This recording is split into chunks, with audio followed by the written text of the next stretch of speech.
Hello students, तो class 9th में motion को एनसीईआरटी से हम लोग सॉल्व कर रहे थे। इस वीडियो में स्टार्ट करेंगे पेज नंबर 113 एनसीईआरटी बुक में क्वेश्चन नंबर 9 एंड 10 को फिनिश कर देंगे। ये सीरीज़ बहुत दिनों से हम चला रहे हैं मोशन एनसीईआरटी सॉल्यूशन की।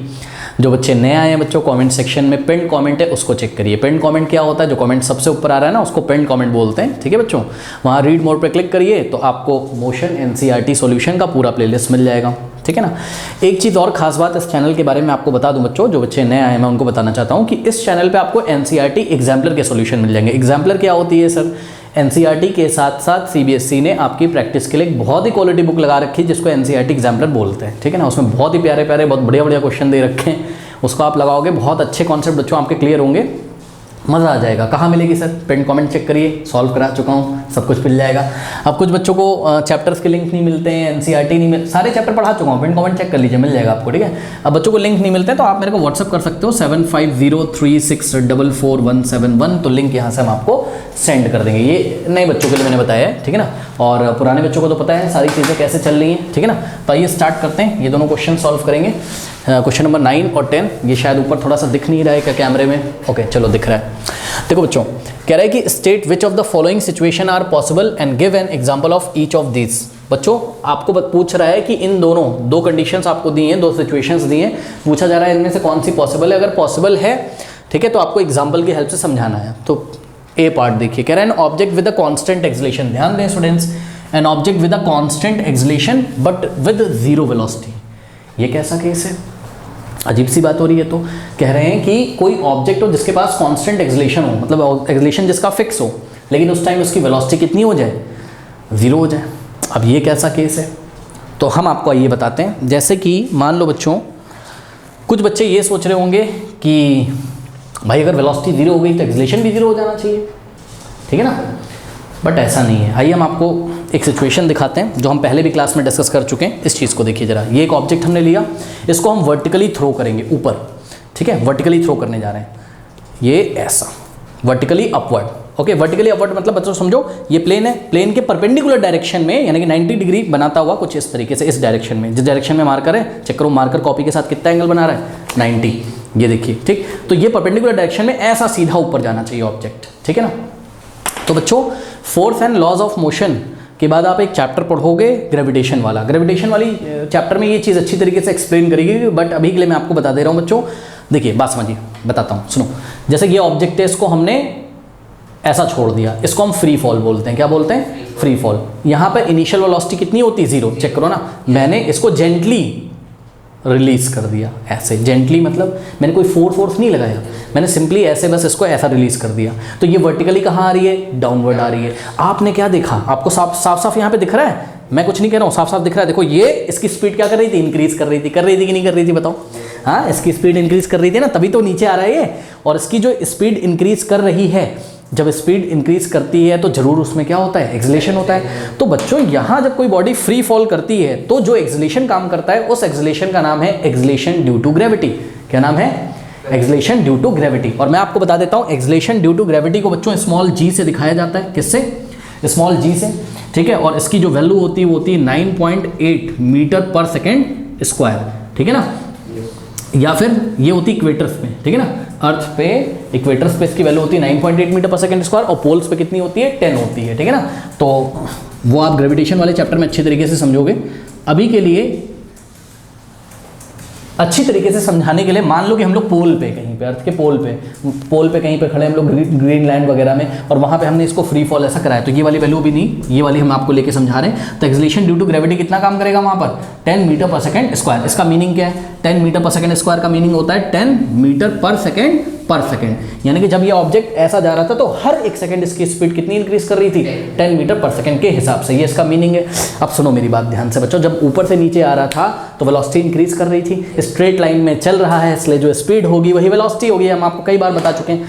अब जब ये नीचे से ऊपर जा रहा होगा वर्टिकली अपवर्ड सीधा बच्चों, तब भी इस पर कितना एक्सलेशन काम करेगा?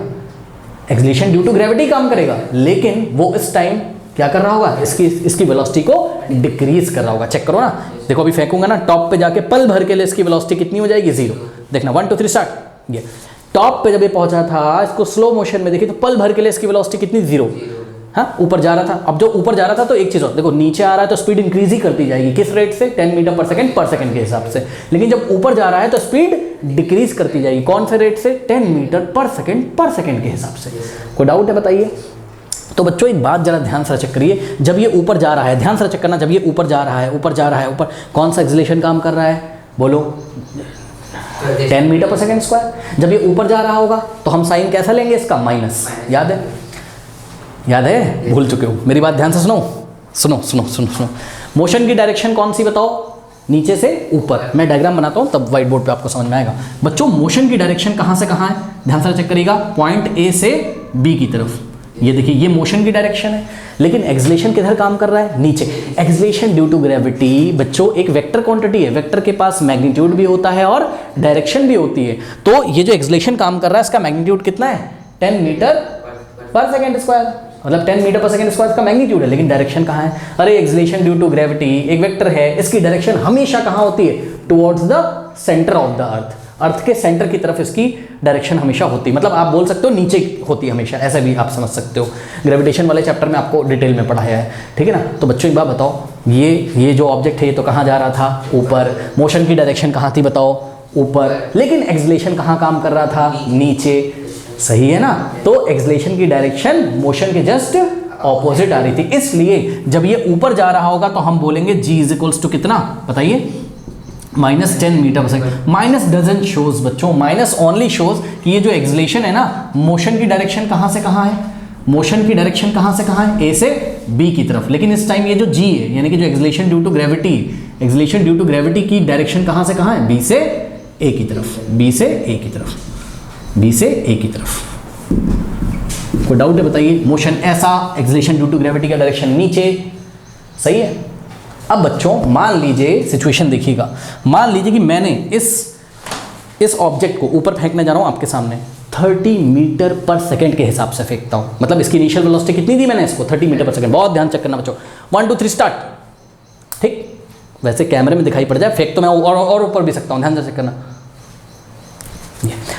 टॉप पे जाके रुका था, बताओ इसकी इनिशियल वेलोसिटी कितनी थी, बताओ इनिशियल वेलोसिटी मैंने इसको कितनी दी, u is equals to, initial velocity को किससे दिखाते हो, u से, 30 मीटर पर सेकंड। लेकिन बच्चों टॉप पे जाके तो रुक गया था, तो अगर ये टॉप पे जाके रुक गया था तो इस पे एक्सीलरेशन कितना काम कर रहा था, -10 मीटर पर सेकंड। माइनस का मतलब स्पीड क्या कर रही होगी, डिक्रीज कर रही होगी, या फिर आप बोल सकते हैं एक्सीलरेशन की डायरेक्शन मोशन के जस्ट ऑपोजिट है, सही है। स्पीड डिक्रीज कर रही, किस हिसाब से कर रही थी, 10 मीटर पर सेकंड के हिसाब से। यानी कि जब वो ए से चला तो जैसे ही 1 सेकंड निकल गया, 30 मीटर पर सेकंड से उसकी स्पीड कितनी हो गई होगी, 20।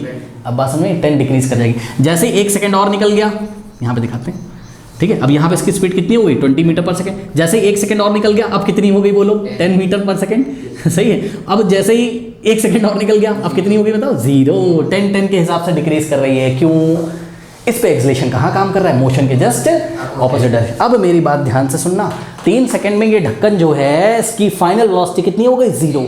तो उस टाइम जैसे ही तीसरा सेकंड लगा, वेलोसिटी कितनी है इसकी, 0। लेकिन इस पे एक्सीलरेशन काम कर रहा है कहाँ, नीचे की डायरेक्शन में, नीचे की डायरेक्शन में। और वही एक्सीलरेशन इसको उतारने का काम करता है, चेक कर लो, बात समझ में। ये देखो ये गया ऊपर, और जैसे ही टॉप पे पहुंचेगा, v इक्वल टू कितना हो गया इसके लिए, 0। समय तो चलता ही जा रहा है, अब अगला जैसे ही 1 सेकंड लगेगा, अब ये 0 से बढ़ के इसकी वेलोसिटी कितनी हो जाएगी, 10 मीटर पर सेकंड।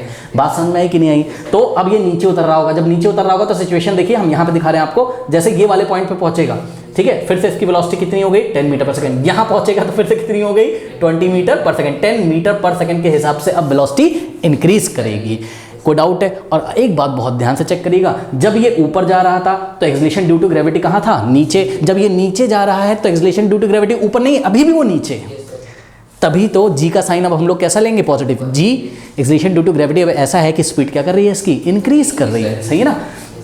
और जैसे ये वापस जिस पॉइंट से फेंका गया था उसी पॉइंट पे आएगा तो ये कितनी वेलोसिटी से टकराएगा नीचे, 30 मीटर पर सेकंड, क्योंकि फेंका कितने से गया था इसको, 30 मीटर पर सेकंड से। तो आगे कितने से टकराएगा, तो 3 सेकंड जाने में और 3 सेकंड आने में ये लेगा। कोई डाउट है बताइए। तो यहाँ पे देखने वाली स्थिति ये है बच्चों, जब ये टॉप पे पहुंचा था, अपनी मैक्सिमम हाइट पे जब ये पहुंचा था, तो पल भर के लिए इसकी वेलोसिटी कितनी हो गई थी, 0। लेकिन जी अभी भी काम कर रहा था, कौन सी डायरेक्शन में, नीचे। जी एक वेक्टर है, अभी भी उस पर एक्सीलरेशन ड्यू टू ग्रेविटी काम कर रहा था, कहाँ, डाउनवर्ड।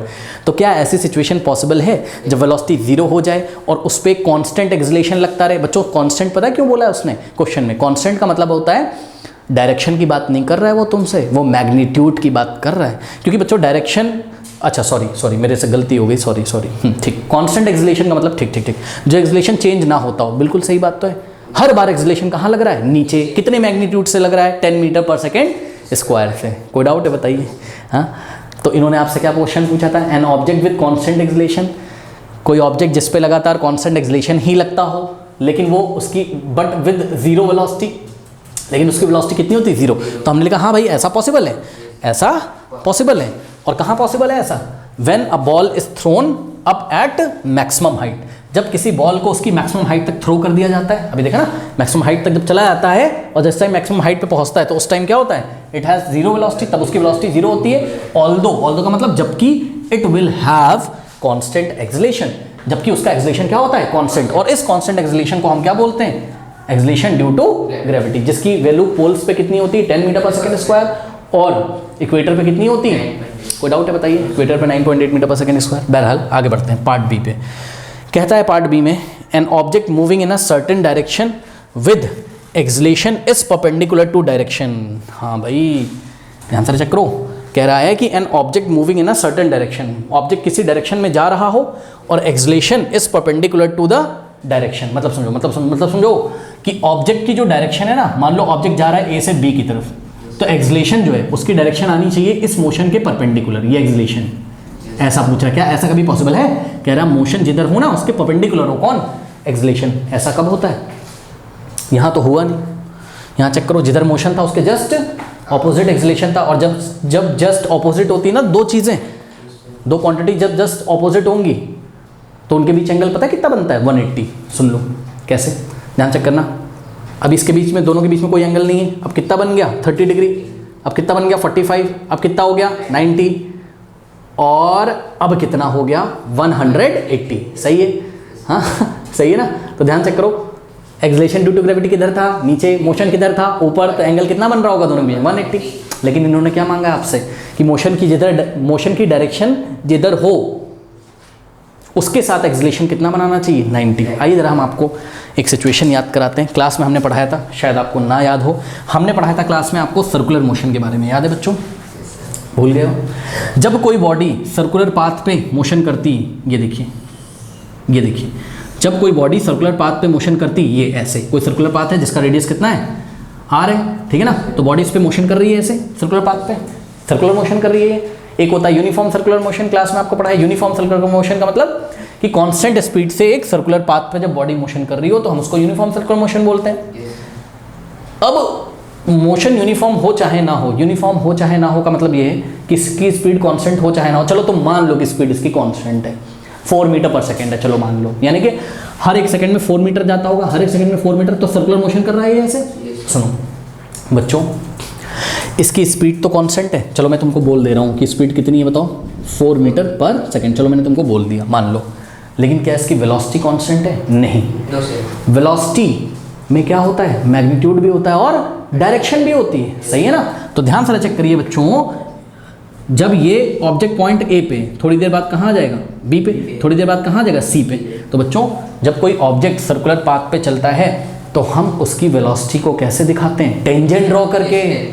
हम उसकी वेलोसिटी को कैसे दिखाते हैं? टेंजेंट। टेंजेंट क्या होता है सर? बच्चों एक ऐसा लाइन जो इस पॉइंट को जस्ट टच करके जाएगा। अरे चेक करो ना, हमने बोला यहाँ टेंजेंट ड्रॉ करो, ये है टेंजेंट। लो इस पॉइंट पे टेंजेंट ये है, एक पॉइंट पे जस्ट टच करके जाता है, उसको टेंजेंट बोलते हैं। तो पॉइंट ए पे बॉडी की जो वेलोसिटी होगी उसकी डायरेक्शन ये ऐसे होगी, इधर है डायरेक्शन। पॉइंट बी पे ये ऐसे होगी, पॉइंट सी पे ये ऐसे। And let us assume body clockwise चल रही है ना? ये तभी तो हम एरो उधर लगा रहे हैं। अगर एंटी क्लॉकवाइज चलती तो टेंजेंट ऐसे ही डालते, एरो इधर लगाते, ये ऐसा एरो लगाते हैं, ठीक है ना? बहरहाल अभी ऐसा। बच्चों चेक करिए, पॉइंट ए पे इसकी डायरेक्शन इधर है, पॉइंट बी पे डायरेक्शन इधर है, पॉइंट सी पे डायरेक्शन इधर है। हर पर वेलोसिटी की डायरेक्शन क्या हो रही है? चेंज, ठीक है, कोई बात नहीं। अब ध्यान से चेक करिए बच्चों, आपको हमने सर्कुलर मोशन में बताया था, सर्कुलर मोशन में एक स्पेशल एक्सेलरेशन काम करता है जिसको हम क्या बोलते हैं? Centripetal acceleration. क्लास में पढ़ाया है। जिन बच्चों ने फॉलो नहीं करी है प्लेलिस्ट फॉलो करें बच्चों, प्लीज कॉन्सेप्ट क्लियर करिए प्लीज। पहले सुन लीजिए, जब सर्कुलर मोशन होता है तो एक एक्सेलरेशन काम करता है जिसको हम क्या बोलते हैं? Centripetal acceleration. सेंट्रीपिटल एक्सेलरेशन किधर लगता था, सेंटर की तरफ, चेक करो, ठीक है। तो ये सेंट्रीपिटल एक्सेलरेशन की डायरेक्शन ये है, और उसको हम लोग AC से दिखाते हैं, ए का मतलब एक्सेलरेशन, C का मतलब सेंट्रीपिटल। सेंट्रीपिटल मतलब सेंटर की तरफ लगने वाले एक्सेलरेशन को हम क्या बोलते हैं, सेंट्रीपिटल एक्सेलरेशन। अब इस सिचुएशन को देखिए, इस सिचुएशन में बच्चों ये रहा एक्सेलरेशन टुवर्ड द सेंटर और ये रही वेलोसिटी की डायरेक्शन। एंगल कितना बन गया, 90 डिग्री। कैसे, एक थ्योरम है, अगर आपको ना पता है तो मैं बता देता हूँ, सुन लीजिए। थ्योरम ये आप पढ़ोगे, अभी ये 9th में है या 10th में जब भी होगी बच्चों। किसी सर्कल में जो टेंजेंट होता है ना, वो रेडियस के साथ कितना एंगल बनाता है, 90 डिग्री। तो इस पॉइंट पे देखिए, ये हो गई टेंजेंट और ये centripetal acceleration along the radius लग रहा है, इसकी डायरेक्शन कहाँ है, अलोंग द रेडियस। तो ये देखिए इस एंगल कितना बन गया, ये 90 डिग्री। तो हम बोलेंगे कि एक्सेलरेशन वेलोसिटी के क्या है, परपेंडिकुलर। आप कहीं पे भी चेक कर लो, कहीं पे भी चेक कर लो, चेक करो आप, ये वाले पॉइंट पे चेक करिए, ये रही वेलोसिटी की डायरेक्शन, ठीक। और इस पॉइंट पे एक्सेलरेशन कहाँ लग रहा होगा, टुवर्ड्स द सेंटर। ये देखिए टुवर्ड द सेंटर लग रहा है। अरे एक्सेलरेशन तो हर एक पॉइंट पे टुवर्ड द सेंटर होता है जब बॉडी सर्कुलर मोशन कर रही होती है, ठीक है। तो ये वेलोसिटी है और ये क्या है, सेंट्रीपिटल एक्सेलरेशन। अब चेक करो, ये टेंजेंट, ये रेडियस, एंगल कितना हो गया, 90। तो एक्सेलरेशन और वेलोसिटी के बीच एंगल कितना है, 90। तो याद रखिएगा, जब कोई बॉडी सर्कुलर मोशन करती है तो जो वेलोसिटी की डायरेक्शन होती है उसके साथ सेंट्रीपिटल एक्सेलरेशन कितना एंगल बनाता है, 90 डिग्री। और इसी सेंट्रीपिटल एक्सेलरेशन के कारण ये सर्कुलर पाथ पे चलती रहती है। सारी चीज़ें हमने क्लास में डिस्कस करी हैं। बहरहाल, तो इन्होंने हमसे पूछा था क्या, कि an object moving in a certain direction, object किसी सर्टेन डायरेक्शन में मूव कर रहा हो। अब ये देखो, बोला सर्टेन डायरेक्शन में मूव कर रहा हो, तो इस पर्टिकुलर टाइम पे इसकी सर्टेन डायरेक्शन ही तो निश्चित है, डायरेक्शन ये इस पॉइंट पे इसकी डायरेक्शन निश्चित है। अरे एक पॉइंट पे एक डायरेक्शन है, तो कोई भी एक पॉइंट पकड़ के आंसर दे दो कि पॉइंट ए पे वेलोसिटी की डायरेक्शन ऐसी है और एक्सेलरेशन ऐसा है, ठीक। तो चेक करो, N object moving in a certain direction with an acceleration in the perpendicular direction. हाँ बिल्कुल सही बात है, चेक करो। और हाँ, एक चीज़ और बता दूं कि जो वेलोसिटी की डायरेक्शन होती है ना, वही बॉडी के मोशन की डायरेक्शन मानी जाती है। क्यों, आप प्रैक्टिकल कर सकते हो। क्या कर लें सर प्रैक्टिकल, आप एक काम करिए, अभी हमारे पास तो यहाँ पे कोई धागा वगैरह अगर होता तो ये देखिए ज़रा, ये देखो ज़रा, ये है, ठीक। यहाँ पे एक स्टोन बांध लो, बांध लिया, इसको ऐसे घुमाओ, स्टोन को देखो, स्टोन को, स्टोन को, स्टोन को, ये वाला जो, अरे लग गई भाई मेरे, ये जो स्टोन है ये सर्कुलर पाथ पे ऐसे चल रहा है, सोचो सोचो सोचो सोचो, सर्कुलर पाथ पे चल रहा है। अगर धागा टूट जाए, ये स्टोन कैसे जाएगा, टेंजेंशियल दिशा में ऐसा निकल जाएगा। नहीं समझे, टेंजेंशियल, ये जैसे ही धागा टूट जाए अगर हाथ से हमारे, या फिर हम इसको छोड़ दें, सॉरी, ठीक है, तो ये जो है ये ऐसे इस डायरेक्शन में निकल जाएगा, समझे। अब इसको स्लो मोशन में देखो, ये वाले पॉइंट पर अगर हम इसको छोड़ दें, ये ऐसे से चल रही है, ये वाले पॉइंट पे छोड़ें, ये वाले पॉइंट पे टेंजेंट किधर है, उधर है, तो ये ऐसे निकल जाएगा। यही मोशन की डायरेक्शन है। तो जो वेलोसिटी की डायरेक्शन हमने दिखाई है हर एक पॉइंट पे, वही मोशन की डायरेक्शन है। हर एक पॉइंट पे मोशन की डायरेक्शन क्या हो रही है, इसमें चेंज हो रही है। क्योंकि जब ये घूमते घूमते घूमते घूमते घूमते, मान लो ये यहाँ आ गया, इस टाइम धागा अगर टूट जाए तो ये ऐसे टेंजेंट, सर्कल पे टेंजेंट ड्रॉ कर दो। सही है बात, समझ में ये बात है, ठीक है ना। तो हमने लिखा कि हाँ भाई, ऐसा पॉसिबल होता है कि जिधर मोशन की डायरेक्शन होती है उसके परपेंडिकुलर होता है कौन, एक्सेलरेशन। और ऐसा कब पॉसिबल होता है, in the case of circular motion, ठीक है। सर्कुलर मोशन में ऐसा पॉसिबल होता है। फिर एक एग्जांपल दे दिया मैंने, car is moving in a circular track, its acceleration is perpendicular to its direction. कोई कार जब सर्कुलर ट्रैक पे चल रही होती है तो इसके मोशन की डायरेक्शन के परपेंडिकुलर होता है कौन, एक्सेलरेशन। ओके, कर लीजिए question number 10, that is the last question. An artificial satellite is moving in a circular orbit of radius 42,250 km. Okay, calculate its speed if it takes 24 hours to revolve around the earth. देखो situation समझो जरा। पता है artificial satellites क्या होती हैं, इंसानों द्वारा बनाई गई। इसका काम क्या होता है, मौसम विभाग में और हम तरह तरह के इसके यूज़ करते हैं, ठीक है। कम्युनिकेशन में करते हैं, सैटेलाइट से सिग्नल्स वगैरह आते हैं, तो ये आप क्लास 12 में पढ़ोगे। Something is called escape velocity. बच्चों जो एस्केप वेलोसिटी है अर्थ के लिए, ये आपकी जनरल नॉलेज के लिए हम पहले बता दें। एस्केप वेलोसिटी है जो, ठीक है, एस्केप वेलोसिटी क्या मतलब होता है वो मैं आपको बता रहा हूँ। 11.2 किलोमीटर पर सेकेंड, या फिर 11.19 भी आप कहीं देखोगे किलोमीटर पर सेकेंड, ठीक है। इतनी वेलोसिटी से जब हम सैटेलाइट को छोड़ देते हैं तो वो अर्थ के एटमॉस्फेयर से, एटमॉस्फेयर का मतलब अर्थ के ग्रेविटेशनल फील्ड से बाहर निकल जाती है। इससे अगर कम वेलोसिटी देकर छोड़ोगे ना बच्चों, तो अर्थ की ग्रेविटेशनल फील्ड उसको खींच लेती है और वापस वो अर्थ पे आ जाएगी। तो इतनी अगर वेलोसिटी उसको दे दो, कितनी 11.2 लगभग 11.19 किलोमीटर पर सेकंड, यानी कि 1 सेकंड में कितना दूर निकल जाए 11.2 किलोमीटर लगभग। इतना तेज, सोचो सोचो सोचो, 1 सेकंड में 11.2 किलोमीटर। 11 किलोमीटर तो यहाँ से हो गया मतलब लगा लो हिसाब हजरतगंज से भी ज़्यादा होगा। अरे भाई 1 किलोमीटर तो आपका बंगला हो जाएगा, बंगला पुल है ना, लगा लो हिसाब, ठीक है ना।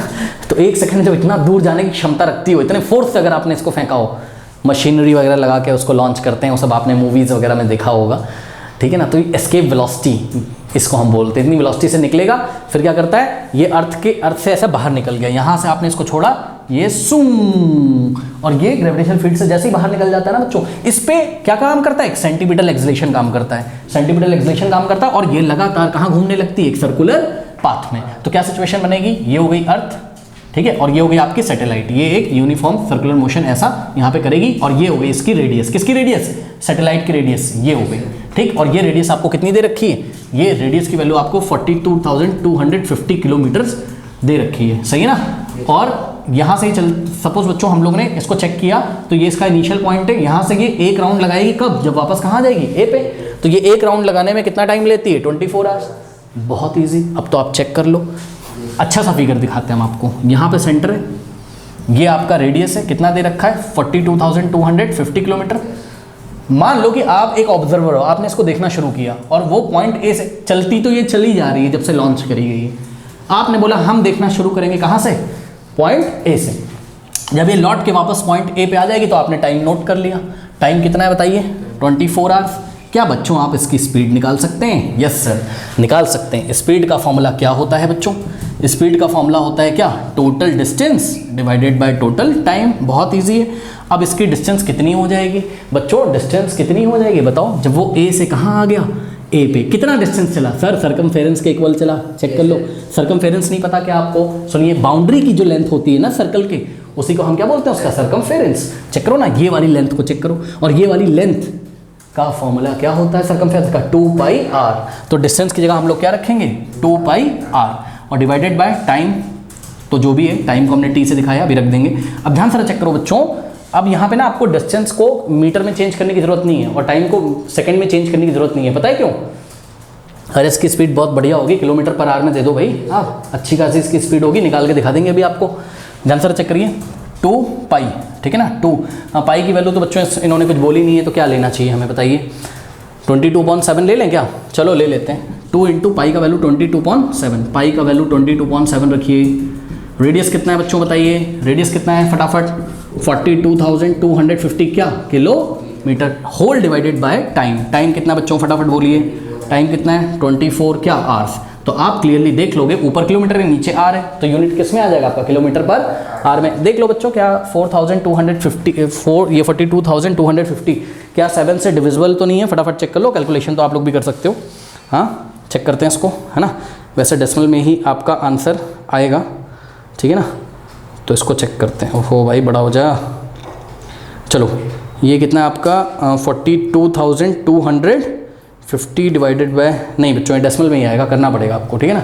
अब ध्यान से चेक करो, 7 कहाँ आ जाएगा, नीचे, तो 2 इंटू 22 कितना हो जाएगा 44 इंटू ऊपर क्या बचेगा 42,250, है ना, ये 7 आ गया नीचे, अरे भाई 7 नीचे आके 24 में क्या करेगा मल्टीप्लाई, 7 इंटू 24, ठीक है, और यूनिट क्या आ जाएगी किलोमीटर पर आर, ठीक है। चलो सॉल्व करते हैं इसको, 2 से जाएगा है ना, 2 12 ज़ा 24, 2 2 ज़ा और 2 2 ज़ा, फिर 2 6 ज़ा, 2 1 ज़ा 2 1 ज़ा, ठीक है ना। अब ये 3 से जाएगा क्या, चेक करो, अभी नीचे 6 है ना।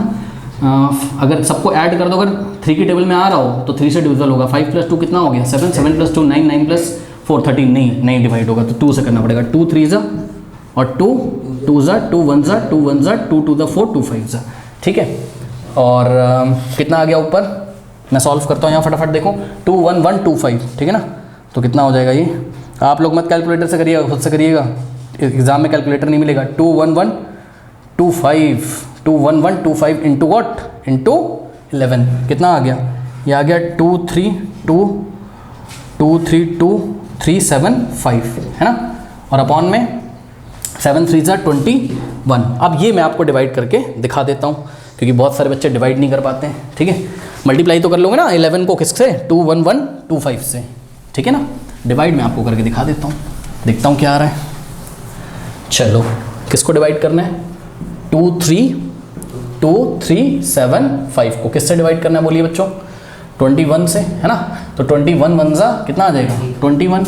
3 माइनस 1 2, 2 माइनस 2 कुछ नहीं बचेगा, नेक्स्ट 2 कॉपी कर लीजिए। 21 वन ज़ा 21, 2 माइनस 1 1, नेक्स्ट डिजिट कॉपी करेंगे, कितना आ गया? 13। अब मेरी बात ध्यान से सुनो, 21 की टेबल ऐसी पढ़ो कि क्या आ जाए, या तो 13 आ जाए या तो 13 से छोटा। तो 21 वन ज़ा ही 21 हो जाता है। अब कुछ बच्चे यहाँ डेसिमल लगा देंगे, मुझे पता है कुछ बच्चे बोलेंगे सर डेसिमल लगा दो, पॉइंट बढ़ा लो। गलत। सुनो मेरी बात, जैसे ही आप यहाँ 2 माइनस 1 करके 1 लिखा, हमको जब पढ़ाया गया था छोटी क्लास में तो उन्होंने बोला था कि जब आप यहाँ से माइनस करके लिखते हो तो आपको एक डिजिट उतारने का हक है बस ऊपर से, आप एक डिजिट कॉपी कर सकते हो बस। हमने कॉपी कर ली, और जब एक डिजिट कॉपी कर लो और ना डिवाइड होता हो तो आप तुरंत डेसिमल नहीं लगा सकते हैं। आपको क्या करना है, क्या पढ़ाया गया तब तो, जब यहाँ से कुछ कॉपी करते, जैसे अभी यहाँ कॉपी किया था 2 तो 22, तो 21 की टेबल ऐसी पढ़ी थी कि या तो 22 आ जाए तो 22 से छोटा आ जाए, तब तो मिल गया था हमें 21 वन ज़ा 21।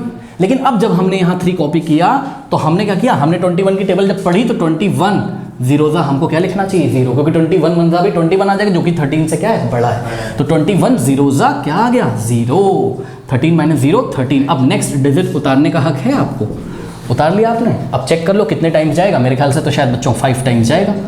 21 इंटू 5 कितना हो जाएगा? 5 इन द 5, 5 टू जा 10। यस, तो कितने टाइम गया? हाँ, और ज़्यादा जाएगा क्या ये? हाँ नहीं, 26 आ जाएगा। कितना हो जाएगा? 21 इंटू कितना हो जाएगा? 6, 6 1 जा 6, 6 2 जा 12। हाँ, ये तो कितने टाइम जा रहा है? 6 टाइम जा रहा है ना। ले जाओ भाई, 6 टाइम्स ले जाओ। यहाँ पे कुछ गड़बड़ हो गई है क्या?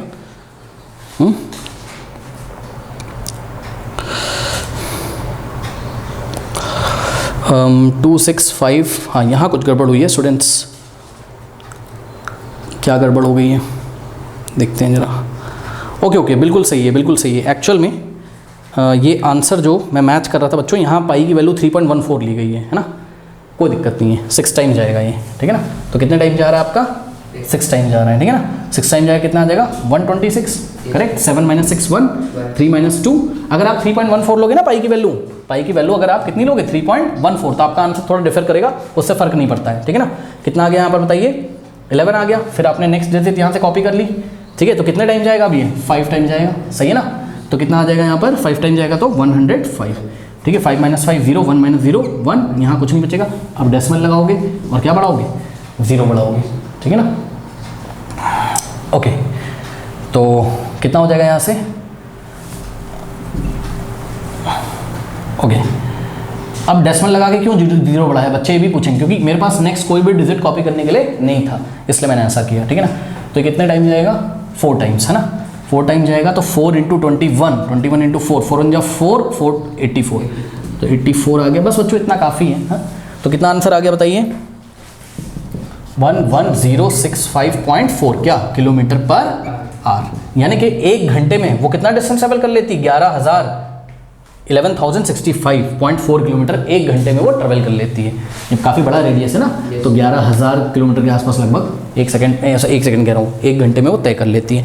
तो ये इसकी स्पीड है। अब एक चीज़ और हम आपको दिखा देते हैं यहीं पे कैलकुलेटर से कैलकुलेट करके। 2 इंटू पाई का वैल्यू अगर हम लोग कितना रखें?